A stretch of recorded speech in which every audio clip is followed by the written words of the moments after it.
능력 없으니까 재산 못 받은 거야. 형수의 그 말이 귓전을 때렸을 때 저는 암 수술을 마치고 항암 치료를 앞둔 병실 침대에 누워 있었습니다. 25년간 매달 80만 원씩 시댁에 보내고 시아버지 3년 간병에 장례비 4천만 원까지 전부 저희가 냈어요. 그런데 돌아온 건 20억 재산에서의 배제와 저 말 한마디였습니다.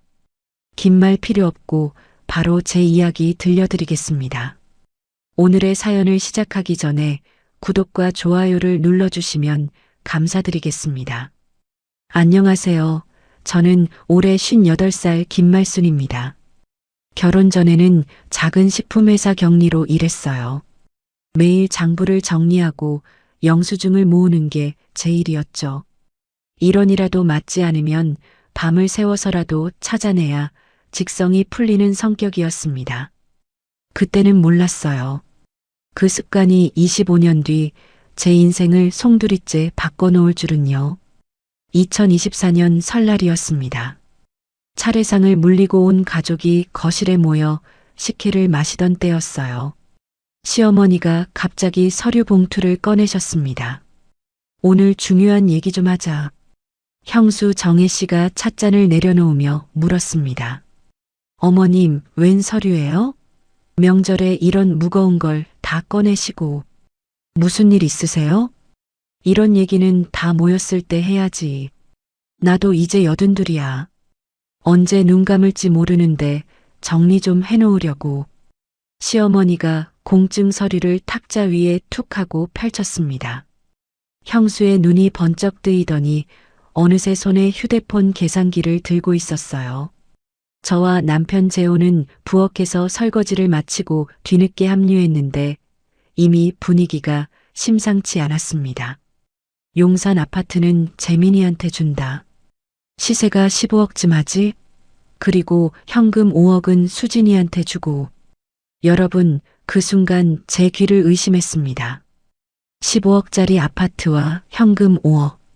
도합 20억이 큰아들과 둘째 딸에게 돌아간다는 말이었어요.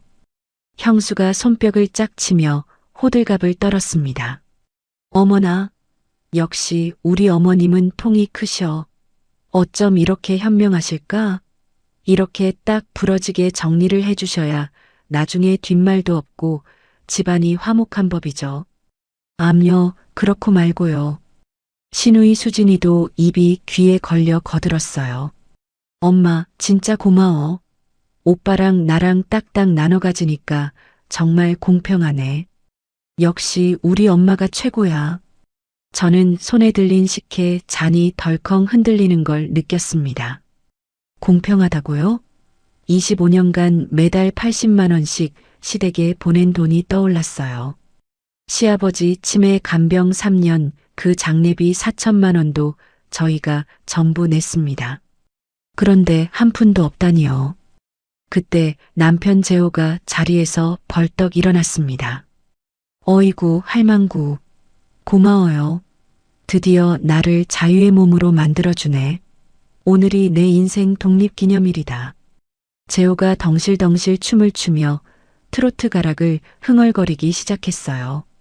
시어머니가 처음에는 어색하게 허허 웃으셨습니다.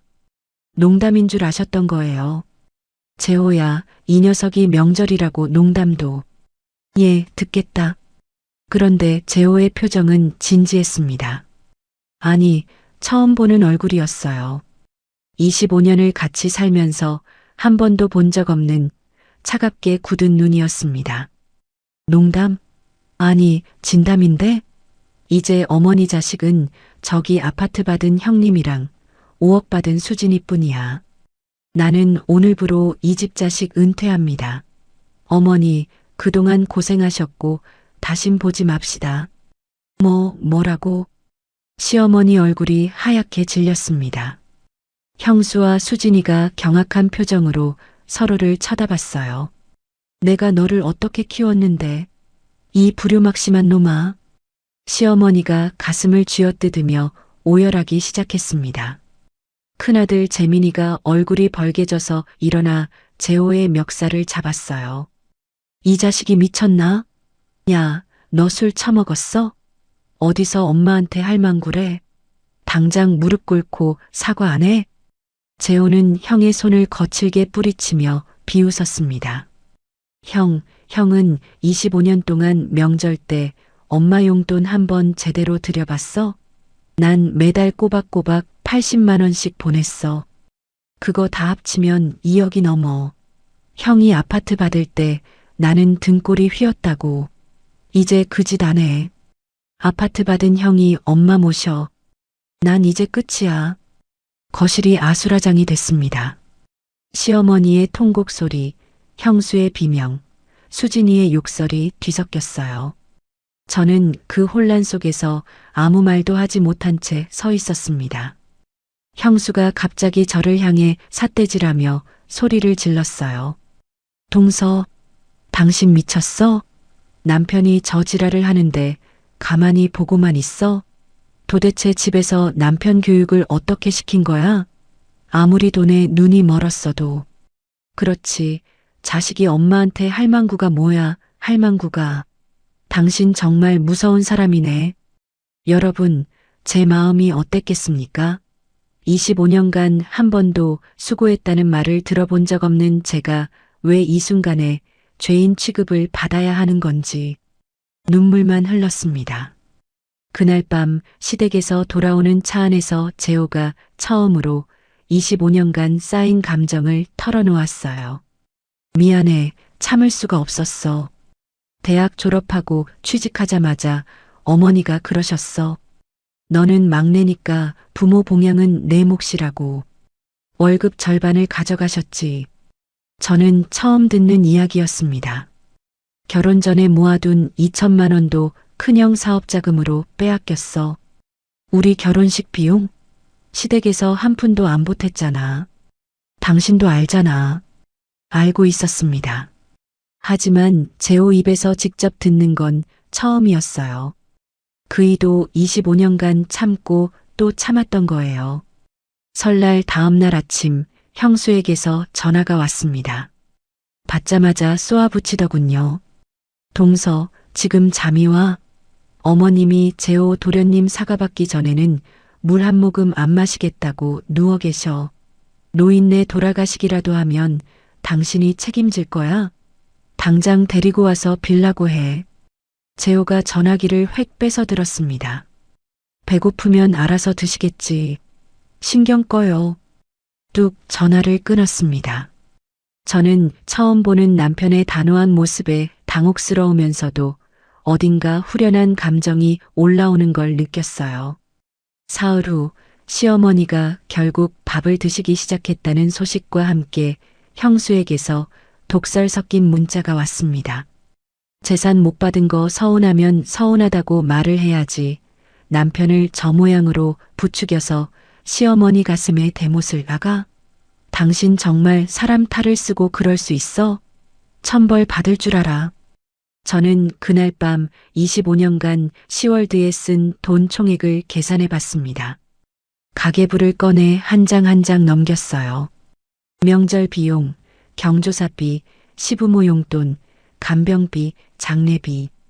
계산기를 두드리는 손이 부들부들 떨렸습니다. 2억 3천만 원. 숫자가 눈앞에서 흐릿하게 번졌습니다. 그만큼의 돈이, 그만큼의 세월이 시댁으로 흘러들어갔던 거예요. 일주일 후 시어머니의 고향 친척 이모라는 분에게서 전화가 왔습니다. 한 번도 만난 적 없는 분이었어요. 예, 말순아. 소문 다 들었다. 내가 그렇게 되바라진 애였다며? 세상에 시어머니를 굶겨 죽이려고 작정을 했다며?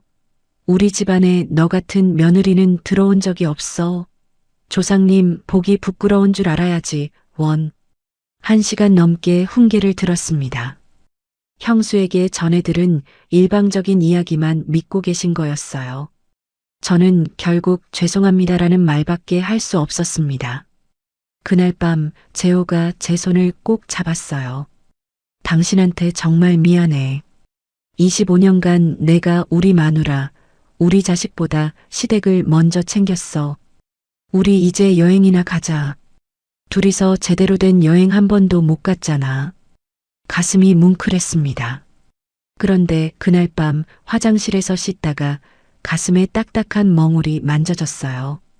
손끝에 닿는 그 낯선 감촉이 소름 끼치도록 차갑게 등줄기를 타고 내려갔습니다. 열흘 후 병원에서 의사가 무거운 표정으로 말했습니다. 유방암 2기입니다. 전이가 우려되니 최대한 빨리 수술 날짜 잡으시죠. 옆에 앉은 재호의 손이 파들파들 떨렸습니다. 저는 25년간 남을 위해 시댁 식구들 비위 맞추며 살다가 드디어 내 인생을 살아보려던 순간에 왜 이런 일이 생기는지 하늘이 너무나 원망스러웠어요. 병원 복도를 걸어 나오면서 재호가 제 어깨를 감싸 안으며 말했습니다. 말순아, 우리 이제 시댁일에서 완전히 손 떼자. 다른 생각하지 마. 당신 건강이 먼저야. 누가 뭐라 해도 내가 다 막아줄게. 저는 그제야 어제 형수에게서 온 문자가 생각났어요. 시어머니 혈압약 떨어지셨는데 말순 씨가 병원 가서 좀 타다 드려. 우리는 바빠서 안 돼. 저는 처음으로 아무런 죄책감 없이 그 문자를 조용히 삭제했습니다. 그날 밤 서랍 깊숙이 넣어둔 25년치 가계부를 꺼냈습니다. 결혼 첫 해 시어머니 생신 선물비 30만 원부터 작년 추석 차례상 비용 180만 원까지 한 줄 한 줄 적힌 숫자들이 피눈물처럼 보였습니다. 왠지 버릴 수가 없어서 모아두었던 이 기록들. 그때는 몰랐습니다. 이게 언젠가 제 인생을 되찾아줄 가장 강력한 무기가 될 줄은요. 유방암 진단 일주일 후 수술 날짜를 잡기 위해 병원에 입원했습니다. 그런데 형수 정희 씨가 느닷없이 병문안을 왔어요. 아이고, 말순 씨 많이 아프다며? 얼마나 무서웠어. 형수가 제 손을 잡았습니다. 순간 착각했어요. 이 사람도 마음이 있구나 하고요. 그런데 다음 말이 걸작이었습니다. 근데 시어머니 백내장 수술이 다음 주거든. 누가 모시고 가지? 재민이는 회사 일이 있고 나는 카페 인테리어 업체 만나야 해서. 여러분, 제가 암 환자라는 걸 이 사람이 진짜 모르는 건지 아니면 알면서도 이러는 건지. 저는 분간이 안 됐습니다. 형수는 병실에 30분도 있지 않고 일어났어요. 나 강남 가서 카페 인테리어 업체 만나야 해서 먼저 갈게. 아, 과일 좀 사왔어. 비싼 거야. 마트 비닐봉지를 침대 옆에 툭 놓고 나갔습니다. 나중에 열어보니 3,900원짜리 사과 3개였어요. 스티커가 그대로 붙어 있었습니다. 저는 그 사과를 보며 허탈하게 웃었습니다. 결혼 초기가 떠올랐어요. 시어머니가 말씀하셨죠. 막내가 효자니까 용돈은 막내한테만 받을게. 큰애랑 수진이는 살기 바쁘니까 마음만 받을게. 매달 80만 원이었습니다. 재호 월급이 320만 원이었는데 그중 80만 원이 시어머니 용돈, 50만 원이 시댁 아파트 관리비랑 공과금 대납 30만 원이 시댁 경조사비로 빠져나갔어요. 월 160만 원. 우리 부부가 쓸 수 있는 돈은 160만 원 뿐이었습니다. 외식 한번 제대로 못하면서도 우리가 아끼면 되지라며 살았어요. 결혼 3년 차에 시어머니가 또 말씀하셨습니다. 말순아, 너희 전세금 3천만 원 내가 보태줬잖아.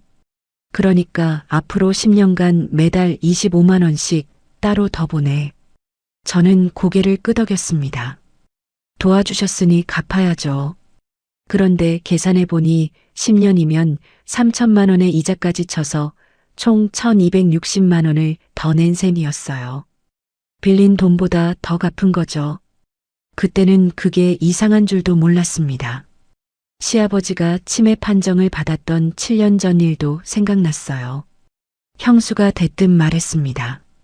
우리 재민 씨는 회사 일이 바빠서 간병은 못해요. 이해해 주세요. 수진이도 거들었죠.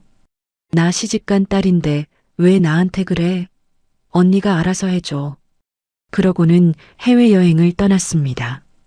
저는 3년간 매일 요양병원을 오갔어요.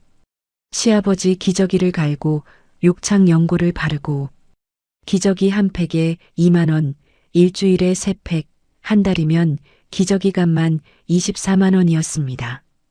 욕창 연고는 한 통에 3만 5천 원이었고요. 그 돈 전부 저희가 냈어요. 가장 힘들었던 건 밤 10시쯤 걸려오는 요양병원 전화였습니다. 보호자분, 환자분이 복도를 배회하시면서 보호자 찾으세요. 늦은 밤에 병원으로 달려가면 시아버지가 제 손을 꼭 잡고 우셨어요. 말순아, 너밖에 없다. 그런데 아시나요? 간호사한테 들었는데 시아버지가 아들들한테는 이렇게 말씀하셨대요. 아들들은 바쁘니까 오지 마라. 친아들들한테는 오지 말라 하시고 며느리인 저한테만 의지하셨던 거예요. 그래도 저는 가족이니까 당연한 거지라고 스스로를 세뇌했습니다. 시아버지 돌아가셨을 때 장례비가 4천만 원이 나왔어요. 저희가 전액 부담했습니다. 그런데 큰아들 재민이가 뭐라고 했는지 아세요?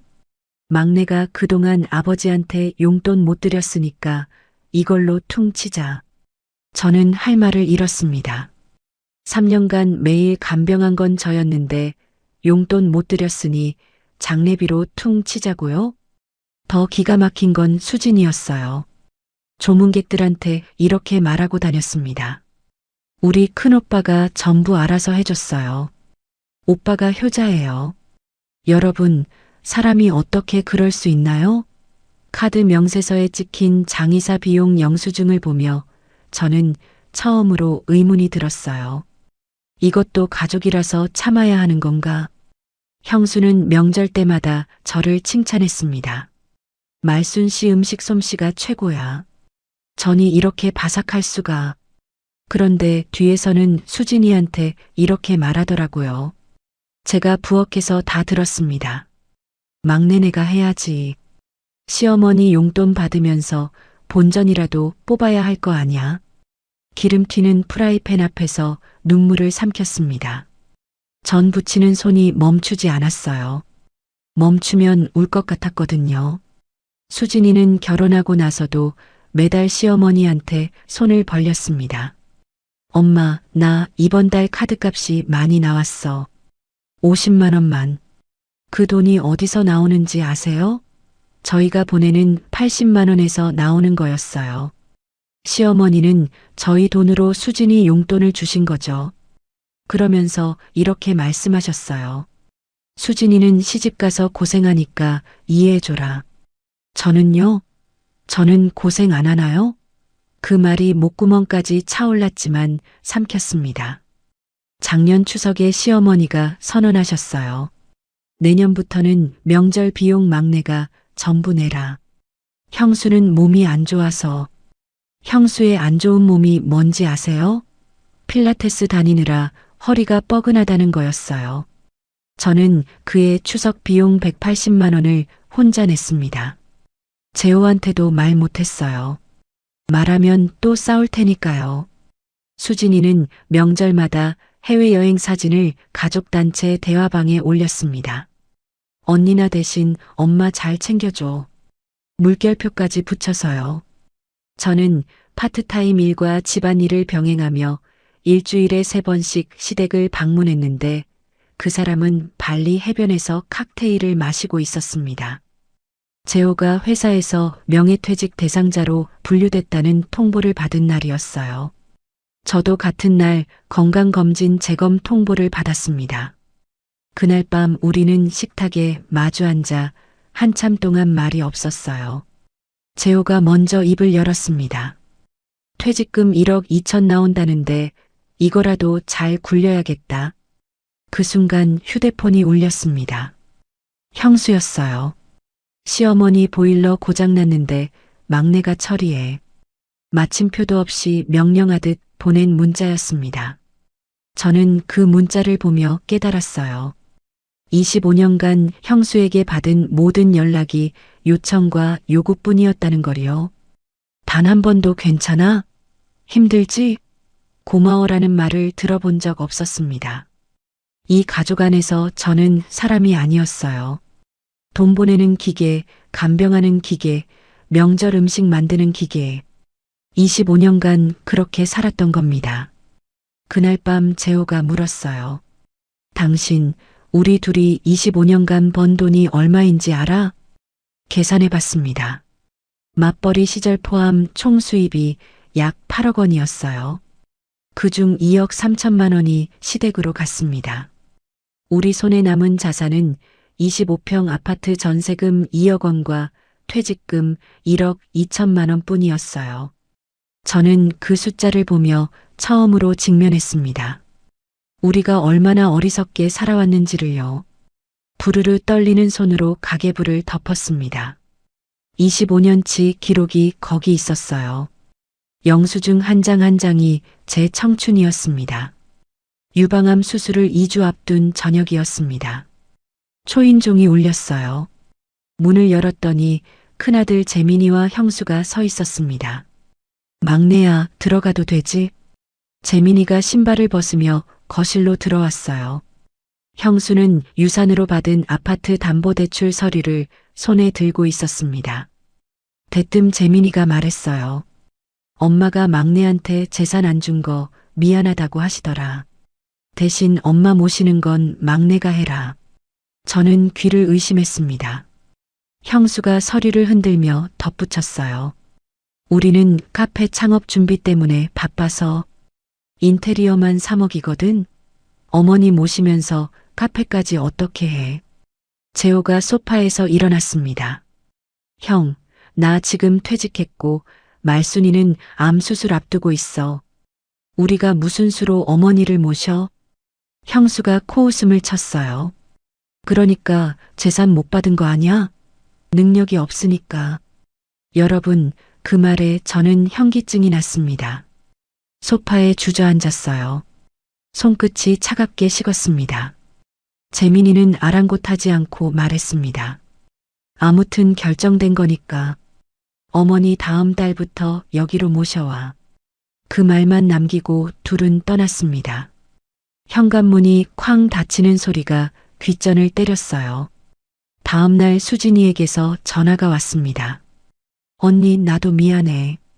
근데 나 요즘 주식으로 2억 날려서 정신이 없어. 엄마 문제는 언니가 알아서 해줘.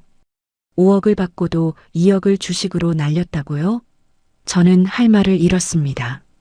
수진아, 내가 뭘 어떻게 알아서 해? 언니는 원래 그런 거 잘하잖아. 살림도 잘하고. 뚝 전화가 끊겼습니다. 원래 그런 거 잘한다고요. 25년간 희생한 게 원래 잘하는 것이 돼버린 거예요. 가족 단체 대화방에 형수가 글을 올렸습니다. 시어머니 요양보호사 고용하면 월 200만 원인데 막내가 직접 하면 공짜니까 막내가 하는 게 맞지. 수진이가 바로 답글을 달았어요. 맞아, 언니 전업주부잖아. 저는 파트타임 일을 하고 있었습니다. 무엇보다 암 환자였어요. 이 사람들이 진짜로 잊은 건지 일부러 무시하는 건지 알 수 없었습니다. 시어머니에게서 직접 전화가 왔습니다. 재호야, 내가 그래도 내 아들 아니냐?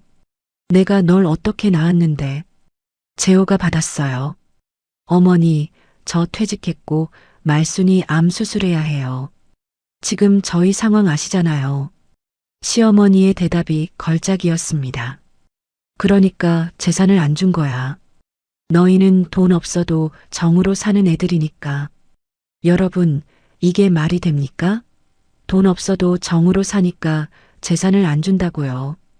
저는 그 논리에 비하게 어이가 없으면서도 씁쓸한 웃음이 나왔습니다. 그 주말 시어머니의 오랜 친구방 여사가 우리 집을 찾아왔어요.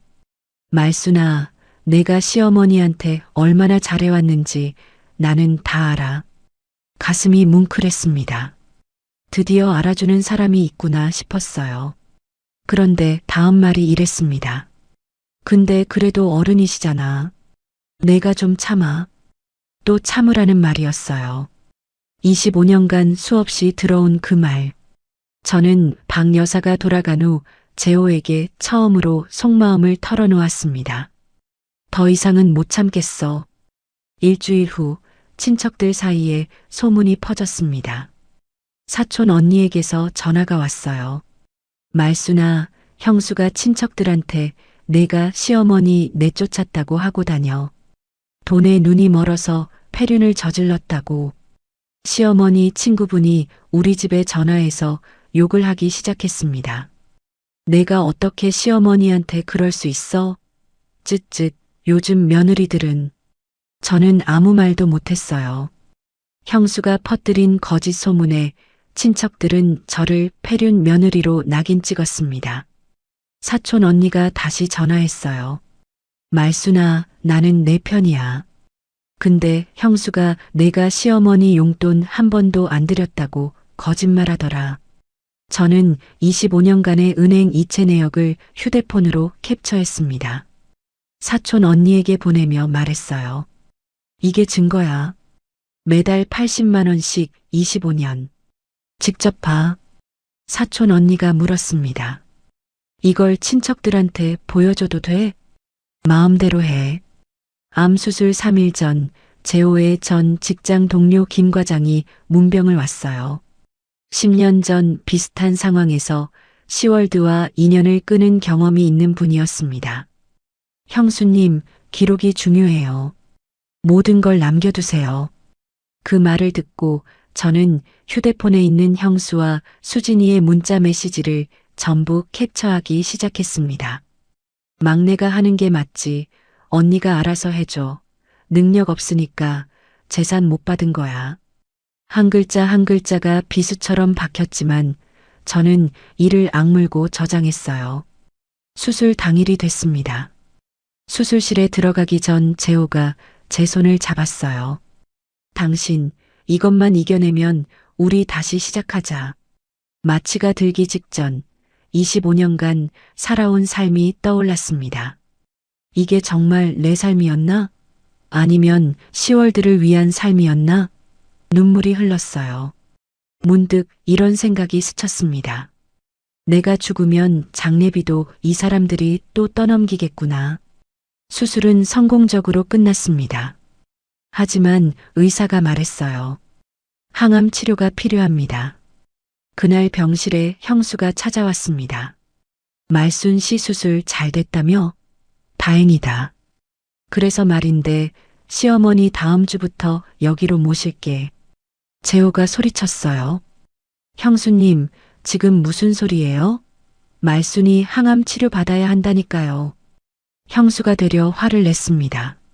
내가 언제까지 시어머니 밥을 챙겨드려? 우리도 바쁜 사람들이야. 카페 준비하느라 죽겠는데.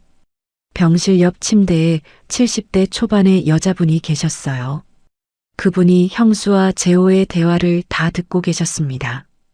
형수가 떠난 후 그분이 말을 걸어왔어요. 아가씨, 저런 사람들한테는 기록이 무기야. 처음 보는 분 앞에서 부끄러웠습니다. 하지만 그 말이 가슴에 콕 박혔어요. 그분이 자신의 이야기를 들려주셨습니다. 나도 30년 전에 똑같이 당했어. 근데 그때는 기록을 안 남겨서 법적으로 아무것도 못했어. 아가씨는 나처럼 되지 마. 저는 고개를 끄덕이며 휴대폰 메모장을 열었습니다.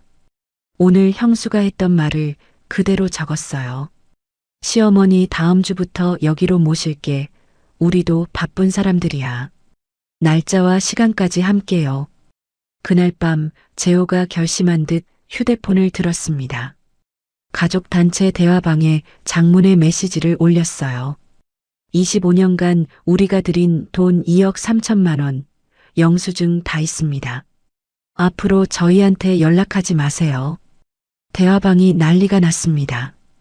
형수가 물음표를 10개나 보내고 수진이가 언니 이게 뭐야라고 썼어요. 시어머니는 음성 메시지를 보내셨습니다. 떨리는 목소리로 재호야, 내가 이럴 수 있어? 라고 하셨죠. 30분 만에 재호의 휴대폰으로 전화가 빗발쳤습니다. 큰형, 수진이, 시어머니까지. 시어머니는 이렇게 말씀하셨어요. 재호야, 내가 이러면 내가 죽어. 죽는다고. 재호는 전화를 받지 않았습니다. 저는 옆에서 그 모습을 보며 생각했어요. 이제 정말 돌아갈 수 없는 강을 건넜구나. 가족 단체 대화방 선언 다음 날 밤 11시쯤이었습니다. 휴대폰이 울렸어요. 형수였습니다. 영수증이 뭐 어때서? 그건 효도지 빌려준 돈이야? 웃기지 마. 이어서 수진이에게서도 문자가 왔어요. 언니 진짜 실망이야. 가족한테 돈 계산이 말이 돼? 그동안 언니를 사람으로 본 내가 바보지. 저는 항암주사 부작용으로 구토를 하면서도 그 문자들을 하나씩 캡처해서 저장했습니다. 속이 뒤집어지는데 손은 멈추지 않았어요. 김 과장의 말이 귓전에 맴돌았거든요. 기록이 중요하다고. 며칠 후 저녁 초인종이 미친 듯이 울렸습니다. 모니터를 보니 형수였어요. 문 열어. 말순 씨 나와. 30분간 초인종을 누르며 소리를 질렀습니다. 저는 무서워서 문을 열지 못했어요. 재호가 제 앞을 막아서며 말했습니다. 당신 절대 나가지 마. 결국 이웃 주민이 112에 신고했습니다. 경찰이 출동했어요.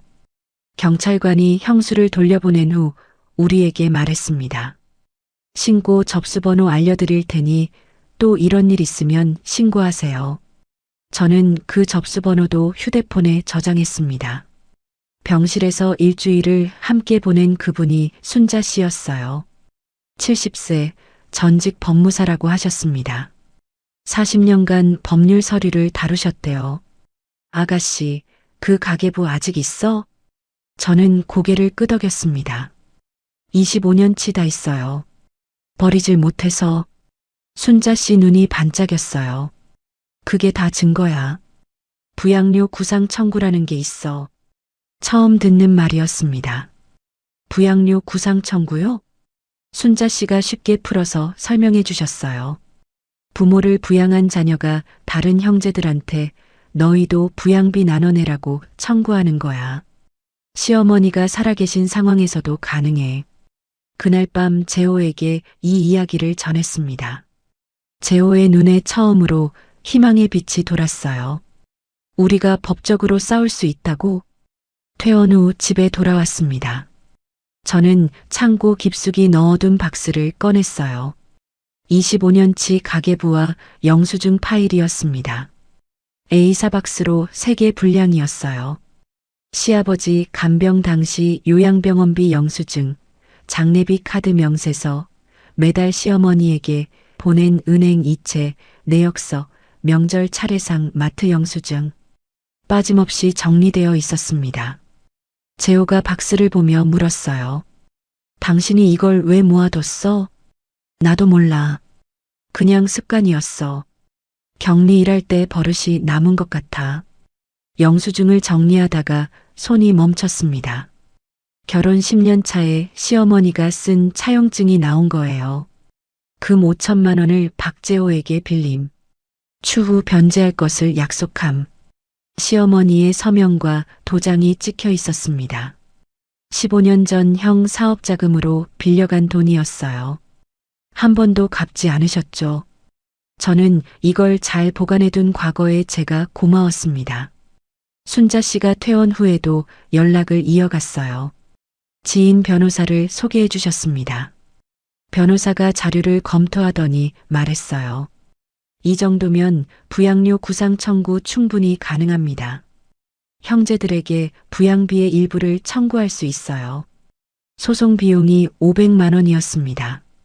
부담됐어요. 하지만 재호가 말했습니다. 이건 우리 인생 되찾는 투자야. 퇴직금에서 쓰자. 항암 치료 첫 번째 주사를 맞은 날 온몸이 천근만근이었습니다. 머리카락이 빠지기 시작했어요. 거울에 비친 제 모습을 보며 울었습니다. 이렇게 못생겨져서 어떡해.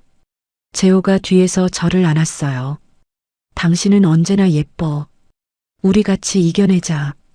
항암 치료를 받으며 2개월이 지났습니다. 어느 날 재호가 조심스럽게 말했어요. 나 식당 해보고 싶어? 저는 재호를 바라봤습니다. 어릴 때 어머니가 칼국수 끓여주던 그 맛 있잖아. 그걸 팔아보고 싶어. 30년 직장 생활 동안 재호가 처음으로 자기 꿈을 말하는 거였어요. 가슴이 뭉클했습니다. 해봐. 우리 이제 우리 인생 살자. 퇴직금 1억 2천만 원 중 5천만 원으로 경기도 외곽의 작은 상가를 임대했습니다. 2천만 원으로 주방 시설을 갖추고 500만 원으로 간판을 달았어요. 가게 이름은 재호가 직접 지었습니다. 막내네 손칼국수. 저는 항암 치료 때문에 많이 못 도왔지만 메뉴 개발과 원가 계산은 제가 맡았어요. 25년간 시댁 살림하며 익힌 실력이 드디어 쓸모가 생겼습니다. 칼국수 면 한 그릇 원가가 1,200원, 판매가 7,000원. 마진율 82%. 숫자가 머릿속에서 돌아갔어요. 동네 부동산 사장님이 걱정했습니다. 사모님, 여기 상권이 좀 약해요. 괜찮으시겠어요? 저는 대답했어요. 우리는 맛으로 승부할 거예요. 재호는 밤마다 육수 레시피를 연구했습니다. 어머니한테 배운 건 이 칼국수 맛뿐이야. 이것만큼은 인정해야 해. 오픈 첫 달 하루 매출이 8만 원도 안 되는 날이 많았어요. 재호는 새벽 4시에 일어나 육수를 끓이고 밤 9시까지 홀 서빙을 했습니다. 저는 항암 부작용으로 손발이 저리면서도 반찬 만들기와 설거지를 도왔어요. 손끝 감각이 없어서 접시를 여러 번 떨어뜨렸습니다. 밤마다 서로를 다독였어요. 내일은 손님이 더 오겠지. 오픈 2달째 근처 공장에서 일하는 분들이 점심시간에 찾아오기 시작했습니다. 그중 한 분이 말했어요. 사장님, 이 맛에 이 가격이면 소문 나겠어요. 내가 직장 동료들한테 알릴게. 그날 이후 점심 매출이 30만 원을 넘기기 시작했습니다. 한편 사촌 언니에게서 소식이 들려왔어요. 말수나 형수가 유산받은 아파트 담보로 강남에 카페 열었대. 인테리어에만 3억 썼다고 친척들한테 자랑하고 다녀. 수진이는 남은 3억으로 또 주식 투자를 시작했다고 했습니다. 이번엔 대박 날 거야. 언니 나중에 부러워하지 마. 저는 그 소식을 듣고 씁쓸하게 웃었습니다. 우린 우리 길을 가자. 그렇게 마음을 다잡았어요. 항암 치료 6차를 마친 날 담당 의사가 말했습니다. 경과가 아주 좋아요. 완치 판정까지 얼마 안 남았어요. 같은 날 식당에 처음으로 50명이 넘는 손님이 방문했습니다. 점심시간에 줄이 섰어요. 저는 병원에서 식당으로 가는 버스 안에서 창밖을 바라봤습니다. 이제 진짜 살 수 있겠구나. 눈물이 조용히 흘렀습니다. 하지만 이번에는 서러운 눈물이 아니었어요. 여러분, 25년 만에 처음으로 흘린 기쁨의 눈물이었습니다. 식당 오픈 1년 후였습니다. 막내네 손칼국수가 지역 맛집 소개 방송과 인터넷 블로그에 소개되면서 주말마다 기다리는 손님이 생기기 시작했어요. 월 매출이 3천만 원을 돌파했습니다. 순수익 800만 원이 통장에 찍히는 걸 보고 재호와 저는 서로를 얼싸안고 울었어요. 지역 케이블 TV 동네 맛집 프로그램에서 촬영을 왔습니다. 방송 이후로 서울에서도 일부러 찾아오는 손님들이 생겼어요. 한 손님이 칼국수를 드시며 말했습니다. 사장님, 부부 이야기가 궁금해요. 고생 많이 하셨을 것 같아. 저는 괜히 코끝이 찡했습니다. 같은 달 정기 검진을 받으러 병원에 갔어요. 의사가 검사 결과를 보며 말했습니다. 암세포가 더 이상 발견되지 않습니다. 완치 판정입니다. 재호가 병원 복도에서 오열했어요. 고마워, 버텨줘서 고마워. 저는 1년 전 수술대에 눕던 날의 막막함이 떠올랐습니다. 가족같이 울면서 속삭였어요. 우리 이겼어. 우리 이긴 거야. 암 완치 기념으로 재호가 제안했습니다. 우리 신혼여행 다시 가자. 제주도 3박 4일 어때? 25년 전이 떠올랐어요.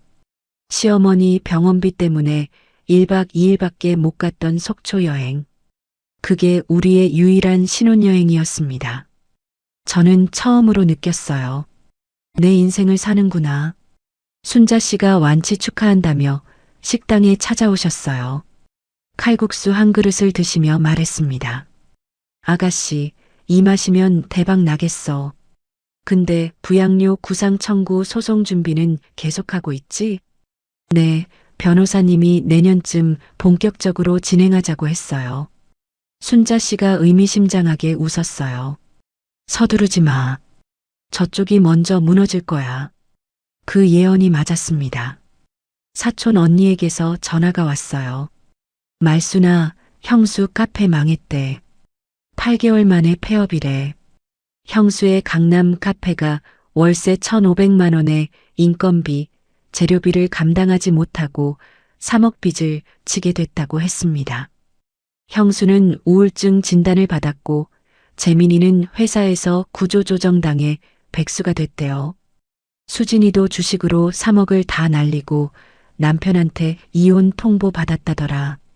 저는 전화를 끊고 한참을 가만히 앉아 있었습니다. 여러분, 그 소식을 듣고 제가 통쾌했을 것 같으세요? 아니었어요. 그냥 허무했습니다. 20억을 받고도 1년 만에 저 꼴이 됐다니. 사촌 언니가 더 말해줬어요. 형수가 카페 망하고 나서 친척들한테 돈 빌려달라고 다닌대. 시어머니 고향 친척 이모한테도 500만 원 빌려갔다가 안 갚아서 사이가 틀어졌고 1년 전 저를 폐륜 며느리라고 욕했던 그 이모가 지금은 형수를 욕하고 있다니.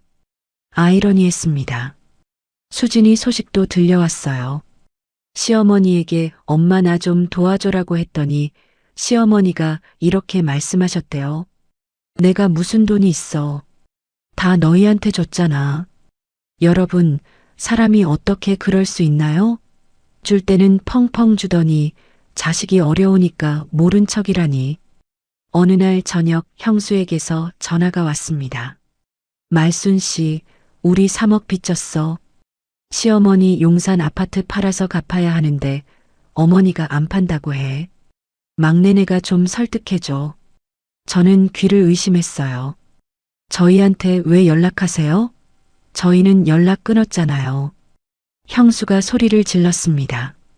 그래도 가족인데 가족이 어려우면 도와야지. 저는 조용히 전화를 끊었습니다. 가족이라고요. 1년 전에 능력 없으니까 재산 못 받은 거야 라고 했던 입으로 이제 와서 가족 타령이라니. 다음 날 수진이에게서도 전화가 왔어요. 언니, 나 주식으로 또 1억 5천 날렸어. 남편이 이혼하자고 해. 위자료 줄 돈도 없어. 어떡해. 저는 5억을 받고 1년 만에 거의 탕진한 수진이에게 해줄 말이 없었습니다. 수진아, 나도 암 치료비랑 식당 차리느라 여유 없어. 미안해. 수진이가 말했어요. 언니는 원래 돈 없잖아. 그건 알아. 뚝 전화가 끊겼습니다. 원래 돈 없다고요. 저는 허탈하게 웃었습니다. 형제들의 몰락 소식과 함께 또 다른 전화가 왔어요. 시어머니의 요양보호사였습니다. 큰아들 분과 딸 분께 연락했는데 전화를 안 받으셔서요. 어머니가 갑자기 쓰러지셨어요. 가슴이 철렁 내려앉았습니다. 재호가 말했어요. 우리가 가야 해. 그래도 어머니잖아. 병원에 도착하니 시어머니는 뇌경색으로 쓰러진 상태였습니다. 의사가 난감해했어요. 보호자 서명이 필요한데 아무도 안 계셔서요. 결국 재호가 수술 동의서에 서명을 했습니다. 저는 재민이와 수진이에게 문자를 보냈어요. 어머니 뇌경색으로 쓰러지셨어요. 병원 오세요. 둘 다 읽고도 답장이 없었습니다. 수술이 끝난 후 의사가 설명했어요. 수술은 잘 됐는데 후유증이 있을 수 있어요. 왼쪽 마비가 올 가능성이 있습니다. 저는 병실에서 시어머니의 창백한 얼굴을 바라봤습니다. 이 사람을 미워해야 하는데 미워할 수가 없었어요. 형수에게서 문자가 왔습니다. 시어머니 병원비는 막내가 내. 우리는 빚 갚느라 한 푼도 없어. 어차피 막내가 소송한다며 그 돈으로 내. 재호가 그 문자를 보고 한참 동안 말이 없었어요. 그러더니 중얼거렸습니다. 이래서 해방이라고 한 거야. 저는 시어머니의 창백한 얼굴을 바라보며 25년간의 세월을 떠올렸습니다. 미워하고 싶었지만 미워할 수도 없는 복잡한 감정. 재호가 말했어요. 우리가 병원비 내고 소송에서 돌려받자. 기록은 다 남기고. 저는 고개를 끄덕이며 노트를 꺼냈습니다. 오늘 날짜와 시어머니 입원 경위, 형제들의 문자 내용을 모두 기록했어요. 병원비 영수증도 챙겼습니다. 응급실비 47만 원, 수술비 380만 원. 숫자 하나하나가 증거였습니다. 시어머니 입원 한 달 후 퇴원은 했지만 후유증으로 왼쪽 마비가 남았습니다. 혼자 생활이 불가능했어요. 요양원을 알아봤습니다. 비용이 월 250만 원이었어요. 재민이에게 연락했습니다. 형, 어머니 요양원비 어떻게 할 거야? 재민이가 대답했어요. 우리 빚 갚느라 여력 없어. 어머니 재산으로 충당해. 여러분, 시어머니의 유일한 재산인 용산 아파트는 이미 재민이에게 증여된 상태였습니다. 시어머니 명의의 재산은 0원이었어요. 형수에게서 문자가 왔습니다. 아파트는 이미 우리 명의니까 팔 수 없어. 거기서 월세 받아서 빚 갚아야 한다고. 수진이에게도 전화했습니다. 수진아, 어머니 요양원비 나눠서 내자. 수진이가 울먹였어요. 나한테 연락하지 마. 지금 이혼 소송 중이야. 내 문제도 못 해결하겠어. 뚝 전화가 끊겼습니다. 결국 시어머니 요양원비 월 250만 원이 또다시 우리에게 떨어졌습니다. 요양원에 시어머니를 모시고 간 첫날이었어요. 시어머니가 제 손을 잡았습니다. 마비된 왼손이 아니라 오른손으로요. 힘없는 손이었어요. 말순아, 미안하다. 저는 귀를 의심했습니다. 25년간 한 번도 듣지 못한 말이었어요. 울컥했지만 눈물을 삼켰습니다. 어머니, 이제 여기서 편히 계세요. 요양원을 나서는 발걸음이 천근만근 무거웠습니다. 식당으로 돌아와 장부를 펼쳤어요. 월 순수익 800만 원 중 요양원비 250만 원, 식당 임대료 150만 원, 재료비와 인건비, 소송 비용까지 빼면 우리 부부가 쓸 수 있는 돈은 100만 원도 채 되지 않았습니다. 재호가 식당 바닥에 주저앉아 울었어요. 이게 뭐야? 재산 못 받은 우리가 왜 어머니 부양비까지 다 내야 해? 저는 재호의 등을 쓸어주며 아무 말도 할 수 없었습니다. 설상가상으로 건물주에게서 연락이 왔어요. 사장님, 임대료 30% 올려야겠어요. 요즘 이 동네 상권이 뜨거든요. 월세 150만 원에서 195만 원으로 오르면 수익 구조가 완전히 무너지는 상황이었습니다. 저는 밤마다 계산기를 두드렸어요. 어떻게든 버틸 방법을 찾아야 했습니다. 단골 손님 중 한 분이 정보를 주셨어요. 사장님, 옆 건물 1층 상가 나왔대요. 거기로 옮기시는 게 어때요? 알아보니 월세는 비슷한데 보증금이 3천만 원 더 필요했습니다. 어디서 그 돈을 구해야 할지 막막했어요. 어느 날 저녁 식당 문이 벌컥 열렸습니다. 재민이었어요. 술 냄새가 진동했습니다. 막내야, 형이 부탁 좀 하자. 재민이가 테이블에 털썩 앉았어요. 3천만 원만 빌려줘. 사채업자한테 빌린 돈 막아야 해. 저는 1년 전 이 사람이 뭐라고 했는지 똑똑히 기억하고 있었습니다. 능력이 없으니까 재산 못 받은 거야. 재호가 대답했어요. 형, 미안한데 우리도 없어. 재민이가 벌떡 일어났습니다. 야, 너희 장사 잘 된다며? 3천만 원도 없어? 피도 눈물도 없는 놈들이네. 소리를 지르며 나갔습니다. 손님들이 다 쳐다봤어요. 저는 얼굴이 화끈거렸습니다. 재민이가 떠난 후 일주일 뒤였어요. 아침에 식당 문을 열러 갔더니 이상한 스티커가 붙어 있었습니다. 막내네 송칼국수 영업정지, 세금 체납. 저는 눈을 의심했어요. 세금 체납이라니? 우리는 세금을 한 번도 밀린 적이 없었습니다. CCTV를 확인해 보니 새벽에 검은 옷을 입은 남자가 스티커를 붙이고 도망가는 모습이 찍혀 있었어요. 재호가 이를 갈았습니다. 형이 사채업자한테 빌린 돈 때문에 우리한테까지 협박이 온 거야. 경찰에 신고했습니다. 신고 접수번호를 받았어요. 저는 그것도 기록해뒀습니다. 며칠 후 사촌 언니에게서 전화가 왔어요. 말순아, 또 소문났어. 막내가 돈 벌더니 형한테도 안 빌려주고 어머니 요양원에 처박아 놨대. 시어머니의 사촌 언니가 요양원에 찾아가서 이렇게 말했대요. 재호 엄마 막내한테 당했구나. 쯧쯧. 저는 또다시 억울함에 치를 떨었습니다. 요양원비 월 250만 원을 우리가 내고 있는데 처박아 놨다고요? 변호사에게서 연락이 왔습니다. 상대 측에서 맞대응을 준비하고 있어요.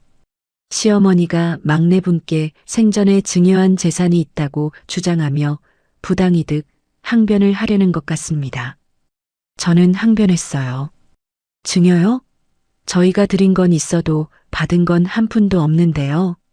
변호사가 말했습니다. 그걸 증명하셔야 해요. 25년치 모든 금융거래 내역이 필요합니다. 재호가 은행에 가서 25년치 거래 내역을 뽑아왔습니다. 두께가 전화번호부만 했어요. 우리는 밤마다 식당 문 닫고 그 내역을 하나하나 검토했습니다. 시댁으로 보낸 돈에 노란 형광펜을 칠했어요. 80만 원, 80만 원, 80만 원. 매달 빠져나간 돈들이 끝없이 이어졌습니다. 명절마다 추가로 빠진 50만 원, 100만 원, 180만 원. 경조사비 30만 원, 50만 원. 형광펜이 다 닳을 때쯤 계산이 끝났어요. 2억 3천만 원. 숫자를 보고 나서야 우리가 얼마나 많은 돈을 10월 뒤에 쏟아부었는지 실감했습니다. 거래 내역을 정리하다가 10년 전 차용증을 다시 발견했어요. 변호사에게 보여줬습니다. 이건 결정적인 증거입니다. 상대 측이 생전 증여를 주장해도 오히려 우리가 돈을 빌려줬다는 반박이 가능해요. 소송 준비로 지친 어느 날 밤이었습니다. 재호가 갑자기 가슴을 움켜쥐며 쓰러졌어요. 재호야. 급히 응급실로 달려갔습니다. 의사가 검사 후 말했어요. 과로와 스트레스로 인한 협심증 초기 증상입니다. 쉬셔야 해요. 이러다 진짜 심장마비 옵니다. 여러분, 제 마음이 어땠겠습니까? 암을 이겨냈더니 이번에는 남편이 쓰러졌어요. 하늘이 무너지는 것 같았습니다. 병원 침대에서 재호가 눈물을 흘렸어요. 미안해. 나 때문에 당신 고생만 시키고. 저는 재호의 손을 잡았습니다. 무슨 소리야? 우리 같이 이겨내자. 여기까지 왔는데. 그 순간 변호사에게서 전화가 왔어요. 재판 날짜 잡혔습니다. 2달 후에요. 그때까지 자료 정리 완료해 주세요. 쓰러진 남편과 다가오는 재판 사이에서 저는 이를 악물었습니다. 그날 밤 병원 복도에서 순자 씨에게 전화했어요. 언니, 저 어떡해요? 남편도 아프고 재판도 다가오고. 순자 씨가 말했습니다. 아가씨, 지금까지 버텨온 것처럼 버텨. 끝이 보여. 조금만 더 힘내. 저는 그 말을 가슴에 새기며 다시 한번 마음을 다잡았습니다. 재판 2주 전 재호가 병원에서 퇴원했습니다. 의사가 신신당부했어요. 무리하시면 안 됩니다. 스트레스 관리 잘하세요. 저는 재호에게 말했어요. 당신은 쉬어. 재판 준비는 내가 할게. 재호가 고개를 저었습니다. 아니야. 이건 우리 둘의 싸움이야. 같이 가자. 재호가 입원한 사이 식당 운영이 어려워졌어요. 동네 아주머니 한 분을 주방 보조로 고용했습니다. 월 150만 원의 인건비가 추가됐지만 재호의 건강을 위해서는 어쩔 수 없는 선택이었어요. 저는 그 아주머니에게 기본적인 조리법을 가르치며 재호의 빈자리를 메웠습니다. 재판 전날 밤 25년치 자료를 마지막으로 점검했어요. 가계부 25권, 영수증 파일 3박스, 은행 거래 내역서 500페이지, 형제들의 문자 메시지 캡처본 200장, 그리고 시어머니의 5천만 원 차용증. 식탁 위에 펼쳐놓으니 산더미 같았습니다. 재호가 물었어요. 우리가 이길 수 있을까? 저는 대답했습니다.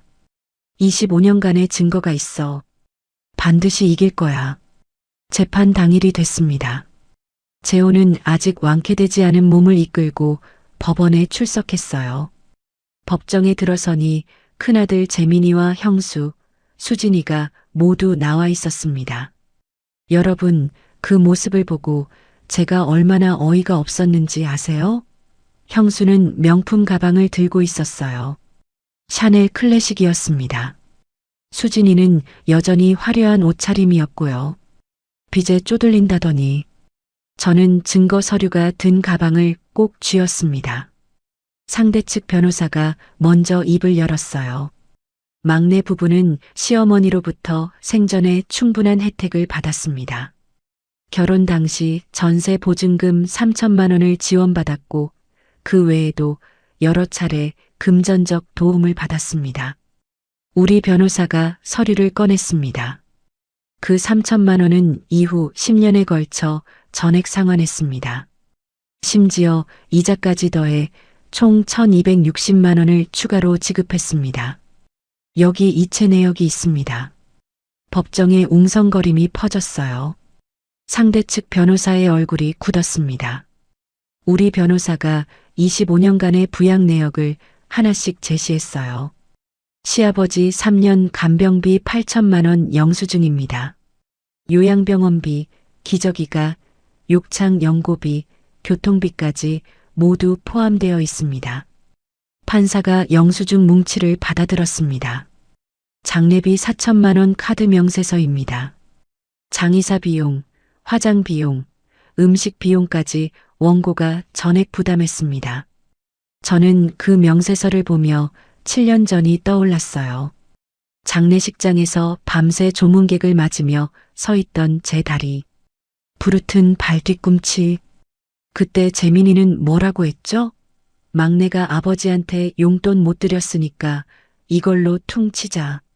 매달 80만 원씩 25년간 총 2억 4천만 원의 용돈 이체 내역입니다. 한 달도 빠짐없이 송금했습니다. 500페이지짜리 거래 내역서가 증거로 제출됐어요. 판사가 그 두께의 놀란 표정을 지었습니다. 결정적인 순간이 왔어요. 우리 변호사가 차용증을 꺼냈습니다. 10년 전 시어머니에게 빌려준 5천만 원의 차용증입니다. 시어머니의 서명과 도장이 찍혀 있습니다. 상대 측은 원고에게 생전 증여가 있었다고 주장하지만 오히려 원고가 피청구인에게 5천만 원을 빌려주었으며 한 번도 변제받지 못했습니다. 형수의 얼굴이 하얗게 질렸어요. 수진이는 고개를 푹 숙였습니다. 우리 변호사가 마지막으로 휴대폰 캡처본을 제출했어요. 형제들의 문자 메시지입니다. 읽어드리겠습니다. 법정의 문자 내용이 낭독됐습니다. 우리 바빠서 못 가, 막내가 알아서 해. 시어머니 병원비 막내가 네, 우리 한 푼도 없어. 능력 없으니까 재산 못 받은 거야. 재민이의 얼굴이 빨갛게 달아올랐어요. 형수가 고개를 돌렸습니다. 상대 측 변호사가 반박했어요. 원고 부부가 들인 돈은 효도의 일환이며 법적 청구 대상이 아닙니다. 판사가 입을 열었습니다. 민법상 부양 의무는 모든 자녀에게 균등하게 있습니다. 25년간 한 자녀만 부양비를 부담했다면 다른 자녀들에게 구상권을 행사할 수 있습니다. 저는 그 말을 듣는 순간 눈물이 쏟아졌어요. 25년간 억울했던 모든 것이 한꺼번에 터져 나왔습니다. 판사가 판결을 내렸습니다. 원고의 부양료 구상 청구를 인정합니다. 피고들은 각자의 부양 의무 분담분에 해당하는 금액을 원고에게 지급하십시오. 구체적인 금액이 발표됐어요. 25년간 총 부양비 약 2억 3천만 원 중 형제 3명의 균등 분담분을 계산하여 큰아들과 수진이가 각각 7천만 원씩 총 1억 4천만 원을 저희에게 지급하라는 판결이었습니다. 판사가 덧붙였어요. 시어머니에게 빌려준 5천만 원에 대해서도 차용증에 근거하여 대여금 반환 청구가 인정됩니다. 변호사가 설명해 줬어요. 이 금액은 시어머니가 갚아야 할 돈이지만 시어머니에게 재산이 없으므로 아파트를 증여받은 재민이가 시어머니를 대신해 변제 책임을 질 가능성이 높다고요. 결과적으로 우리 부부가 받을 수 있는 금액은 총 1억 9천만 원 이상이 됐습니다. 법정을 나서는데 형수가 소리를 질렀어요. 이게 말이 돼? 우리가 왜 돈을 줘야 해? 재민이가 재호의 멱살을 잡으려 했습니다. 막내, 너 이럴 거야? 가족한테? 법원 경비원이 재민이를 제지했어요. 수진이는 울먹였습니다. 언니, 나 진짜 줄 돈 없어. 어떡해. 저는 그 모습들을 보며 25년간의 억울함이 조금은 풀리는 것을 느꼈습니다. 재판 후 한 달이 지났어요. 재민이는 판결금 7천만 원에 차용증 5천만 원까지 총 1억 2천만 원을 마련하지 못했습니다. 결국 증여받은 용산 아파트를 경매에 넘겨야 했어요. 낙찰가 12억 중 판결금과 기존 빚을 갚고 남은 돈은 3억 뿐이었습니다. 사촌 언니에게서 소식이 들려왔어요. 형수가 이혼 소송 제기했대. 시어머니 때문에 우리 인생 망했다고. 수진이는 전 남편과의 이혼 소송에서 재산 분할로 남은 돈마저 빼앗겼어요. 판결금 7천만 원을 낼 능력이 없어 재산 압류 처분을 받았습니다. 친척들에게 내 인생 왜 이렇게 됐을까라고 하소연한 후 연락을 끊었대요. 판결금 1억 9천만 원이 순차적으로 우리 통장에 들어오기 시작했습니다. 재호와 저는 식당에 앉아 한참 동안 통장을 바라봤어요. 이게 우리가 받아야 할 돈이었구나. 재호가 담담하게 말했습니다. 저는 25년간 쓴 2억 3천만 원에 비하면 여전히 적지만 최소한 법적으로 우리의 헌신이 인정받았다는 사실에 눈물이 났어요. 그날 저녁 순자 씨에게 전화했습니다. 언니, 우리 이겼어요. 순자 씨가 웃으며 말했어요. 내가 뭘 했어. 기록이 무기라고 했잖아. 아가씨 잘했어. 저는 25년간 습관처럼 모아온 영수증과 가계부가 결국 우리 인생을 되찾아준 열쇠가 되었다는 것을 실감했습니다. 재호의 협심증 관리를 위해 이제 식당 일은 주방 보조 아주머니와 새로 고용한 홀 직원에게 상당 부분 맡기기로 했어요. 재호는 육수 레시피 관리와 아침 준비만 담당하고 오후에는 쉬는 것으로 업무를 조정했습니다. 이제 진짜 우리 삶을 살 수 있겠다. 저는 속삭였어요. 여러분, 25년이 걸렸습니다. 하지만 포기하지 않길 잘했어요. 재판 종결 5년 후였습니다. 막내네 송칼국수는 본점 외에 2개 지점을 더 열어 총 3개 매장을 운영하게 됐어요. 각 매장에 주방장과 직원을 두어 저희 부부는 관리와 레시피 감독만 담당했습니다. 연매출 12억, 순이익 2억 5천만 원. 우리 부부의 순자산은 아파트와 가게를 합쳐 8억 원을 넘어섰어요. 판결금 1억 9천만 원 중 3천만 원으로 새 건물로 이전했고 1억 원으로 2호점을 열었습니다. 나머지는 노후 자금으로 저축해뒀어요. 재호가 말했습니다. 이 돈은 우리가 25년간 흘린 땀과 눈물의 대가야.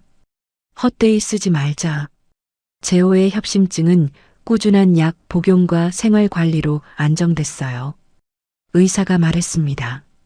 무리하지만 않으시면 건강하게 오래 사실 수 있습니다. 재호는 아침에 육수 준비만 하고 오후에는 산책과 휴식을 취하는 생활 패턴을 유지했어요. 시어머니는 여전히 요양원에 계셨습니다.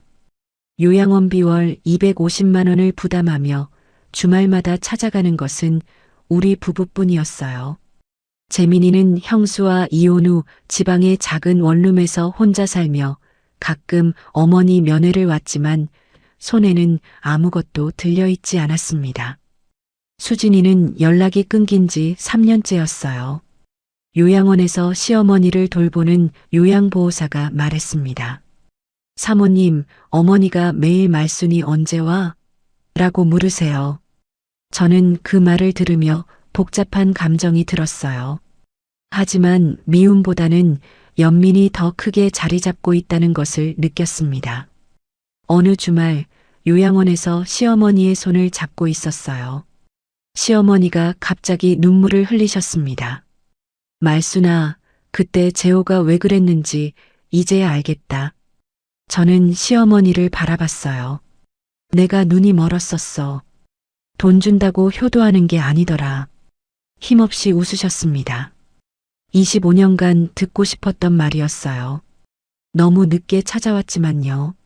시어머니가 오열하셨습니다. 재민이랑 수진이가 나버렸어. 돈 줬더니 버렸어. 너희한테는 아무것도 안 줬는데 너희만 날 찾아와. 저는 5년 전 설날이 떠올랐어요. 남편이 할망구 고마워요. 드디어 해방이네라고 외치던 그 장면. 그때 시어머니가 왜 그렇게 울었는지, 남편은 왜 그렇게 말했는지, 모든 것이 하나로 연결되는 느낌이었습니다. 집으로 돌아오는 차 안에서 재호가 말했어요. 어머니가 많이 늙으셨어. 그래도 우리가 끝까지 모셔야지. 저는 대답했습니다. 우리가 해온 게 그거잖아. 처음부터. 재호가 제 손을 잡았어요. 당신 덕분이야. 당신이 25년간 버텨줘서 우리가 여기까지 온 거야. 식당 2호점 오픈 2주년 기념일에 순자 씨가 찾아오셨어요. 75세가 되어 지팡이를 짚고 계셨습니다. 아가씨, 내 인생에서 가장 잘한 일이 병원에서 아가씨 만난 거야. 저는 순자 씨를 꼭 안았어요. 언니가 없었으면 저 아직도 당하고만 살았을 거예요.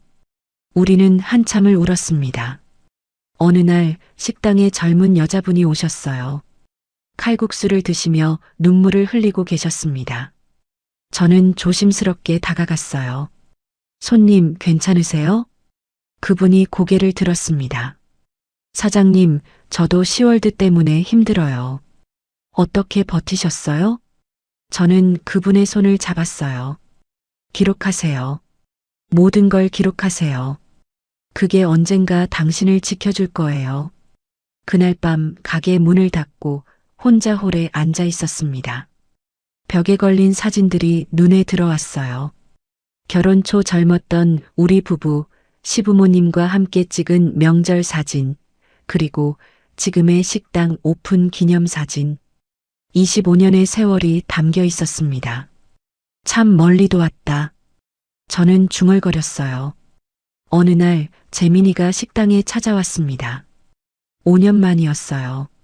예전의 거만한 모습은 온데간데 없고 초라한 행색이었습니다. 막내야, 형이 잘못했어. 미안해. 고개를 숙였어요. 저는 재호를 쳐다봤습니다.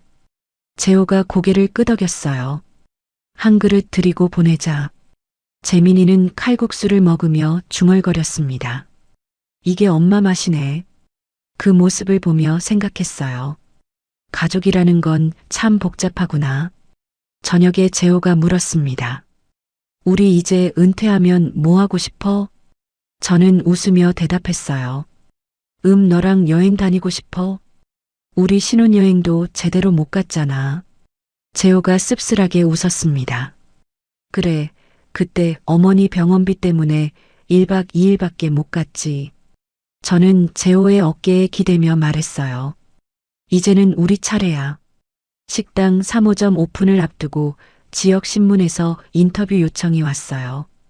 기자가 물었습니다. 성공 비결이 뭐예요? 재호가 농담처럼 대답했어요. 25년간 시월드에서 배운 인내심이요. 기자는 웃었지만 저는 그 말이 진심이라는 것을 알았습니다. 인터뷰 기사가 나간 후 비슷한 처지의 며느리들에게서 응원 편지와 전화가 왔어요. 사장님 이야기 듣고 용기 얻었어요. 저도 기록하기 시작했어요. 저는 제 경험이 누군가에게 도움이 되었다는 사실에 가슴이 뭉클했습니다.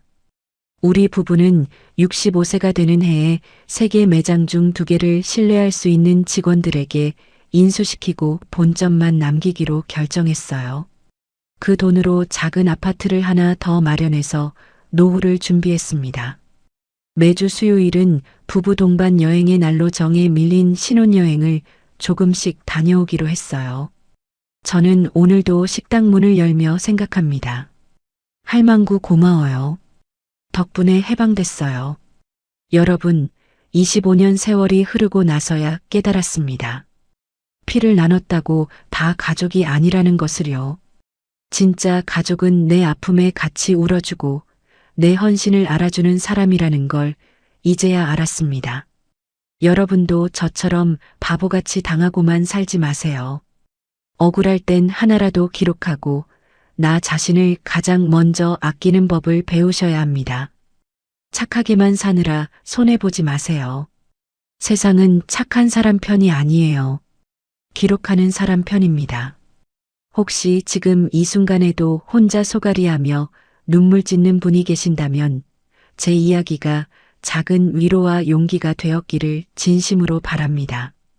이야기를 끝까지 들어주신 분이 계시다면 어디서 듣고 있는지 댓글 하나만 남겨주세요. 감사합니다.